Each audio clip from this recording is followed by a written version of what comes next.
So how do you do that? How do you prepare? Do you learn the whole play, and are you there on a moment's notice? Yeah, we all are. All of our understudies are great. If you look at the program, everybody, that's pick up your team. Yes, so I guess I was tested.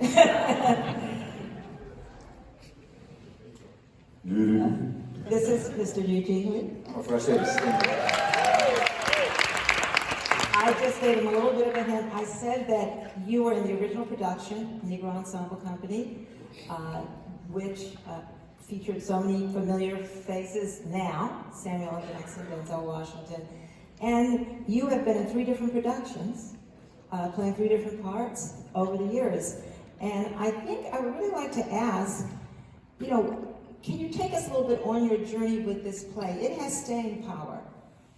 People applaud it because it's so relevant. Could you talk a little bit about your journey with this play and the insights you have gained? Oh, I could talk a lot about the journey that I've had with this play. It's like 40 some odd years since I first did this play as a much younger man. I have to say that as well. And I always tell the story about the very first time we read this play. We met for our first rehearsal, and none of us knew what role we were playing. In fact, I think Denzel was hired that day. He was upstairs auditioning, we were waiting to find out to start rehearsal. And they came down, we were cast, and he told us who we were playing. And we sat down around the table and we read the play. And when we finished reading the play, there was a silence that passed over that room. It was like an angel flew over. And all of us knew we had something special. And Douglas Turner Ward broke that silence. He said, "That's it." He said, "If you don't ever do any more with it than what you just did, that's it." And what that did for us was give us the confidence to say, all right, let's put this up on stage now. Originally I was Coca Cobb. When we did a tour, we did a national tour, and Denzel started out the tour, but then he left to go get married. And when he left to go get married, I moved over to Peterson. And O.L. Duke, I think, came into my role as Cobb. So I've heard this play a lot of times. And I've heard it from 3 different perspectives now, if you know what I mean. And I can honestly say that I am rediscovering nuance in this play now, from Sergeant Waters' perspective, and also from perspective of people that have come to see the play, that have shared their responses with me, and saying that they see the love in this man that they find themselves hating. They see the love in his motivation and stuff. They see that. And, for me, that's kind of like, okay, yeah, I did my job, that he's not just a bad guy. That there is some redeeming value for this character. The other thing, and I ain't gonna talk forever, but I could. But what's come really clear to me in this particular production is just the structure, just the way this play is built. It's almost the perfect whodunit. Everybody lies, if you know what I mean. And for me, and playing this role, and for the actors, and I can speak for myself, that I only exist, I'm dead the first 5 minutes. So Sergeant Waters only exists in this play as memory. And each one of these memories seem to contradict the one that came before it. So what I do is, I have to live the lie that Wilkinson says when he comes out. When he says, I was a nice guy, I liked the guy singing. So you see what I'm saying, just in terms of the nuance. I'm a playwright as well. So when it comes down to building plays and finding motivations and arcs and structures and things like that, this has really been a great journey for me because I know this play inside out. Thank you. Sit up now, Mr. Can everyone applaud this great cast? Everybody applaud this great cast. It's a great performance. They do manage to let you sing a little bit. I wanted to ask you, because when we talked before, we talked a little bit about history. So why do you think this play, which was first produced in 1981, set in 1944, is as relevant as ever? I think you and I should discuss this before. In Ecclesiastes, there's nothing new under the sun. And, it's so important for us to understand our history so we won't repeat it. But You know, in some cases, a lot of people are uninformed about a lot of what has been told and what's out there. The information is out there. I did this. You mentioned that I did the movie with Spike Lee, and when I did the movie, I didn't know this information that at the time, African Americans made up 11% of the United States, and that was like in the 60s, early 70s. But 33% of the soldiers that were in Vietnam were black. So I didn't know that until I did the movie. So it's really interesting for us to actually dive deep into our history and understand it. So hopefully we can understand each other better.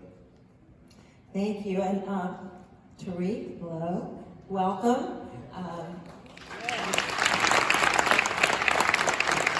We talked a little bit about the movie of it, where a lot of people are familiar with that. And of course, Denzel Washington played your part. Did you think about that as you were developing it, that it had already been there? But also I'm curious, as a younger person, did you have to delve into history? How did you get into this particular character and all of his frustrations and complexities? Wow, that's a good question. Yeah, I know that Denzel played the role. I saw the movie when I was young. As growing up, I was very familiar with it. And I thought, okay, I'm going to play the same part that Denzel played, but I'm considerably better looking than he is.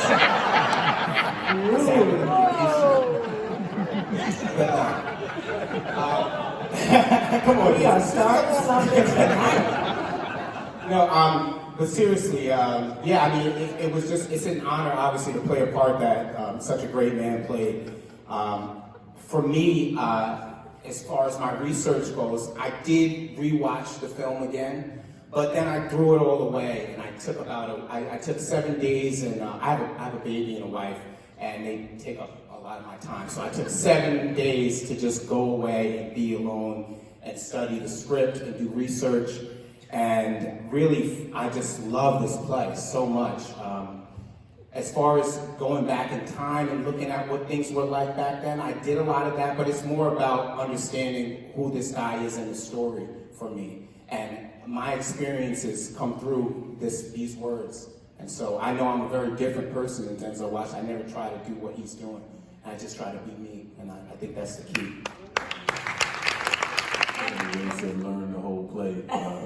That isn't what he said verbatim. He had some other words in there. But it's better to just learn the play. Unfortunately, we can all lean on each other. It's a lot of repetition. Kenny Leon, who directed it, always says good repetition is good repetition is better. So we're backstage more often than not, going over the play the entire time. So I'm pretty sure all of the understudies know everybody's part. We could just mix it up one day if we wanted to and get spicy. And just switch it all up. But yeah, we just lean on each other. We have a great cast. Norm is teaching us how to sing, so that's cool. And we're working it out. Let me just piggyback on that. I'm just going to use my theater voice. He's showing off. But the thing about it is, AJ's very stealthy.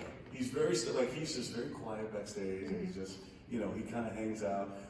It took us weeks before we knew he was in the military. He didn't want to have that be the front thing, but he had to go on one time because someone had a death in the family, and no rehearsal. And he was brilliant. So yeah, understudies are really smarter than the people who are actually on stage because they have to know so many things. It's a muscle most actors don't pick up. Well, these are both the loveliest men. I meant that for Norm, but these are very obviously very seasoned actors, and just to be amongst them every day is a real gift for all of us. And for me, I feel it every day. I'm learning from these guys. I watch their scenes. I listen to them talk. I watch how they handle themselves. And it is, to say it's a master class this is my first play. So I've done other stuff, but this is my first play.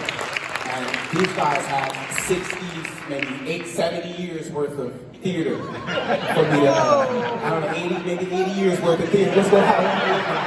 I'm going to sit in between you all.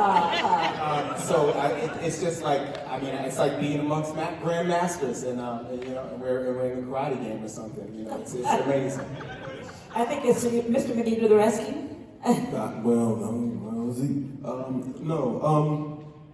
I think especially with Eugene, who being a playwright, I think Eugene is very apt at just finding like the truth and like this pure verisimilitude in the character that's just like there are no frills with it.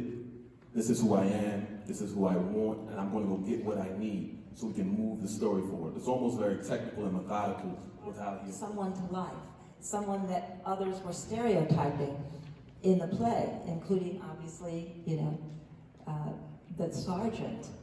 How did you make us see him? I stand on the shoulders of great people. That's all I can say about that. My uncle was locked up when he was 18 years old. He was accused of raping a white woman in the late 60s. And he stayed in jail until he was 54 years old.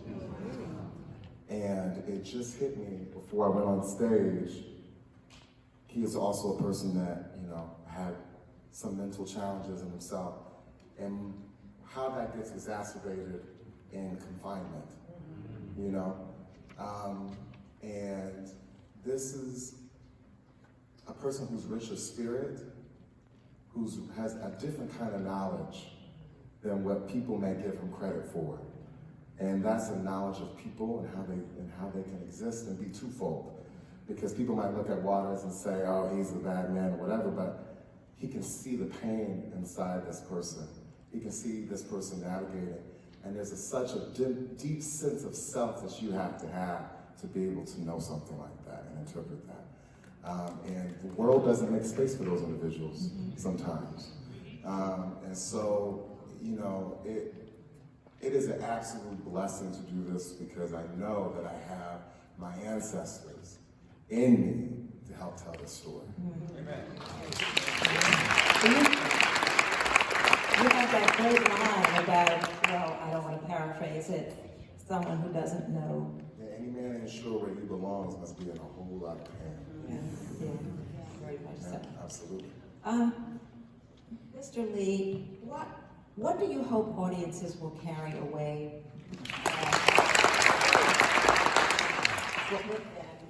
come away with after they experience this play? The truth.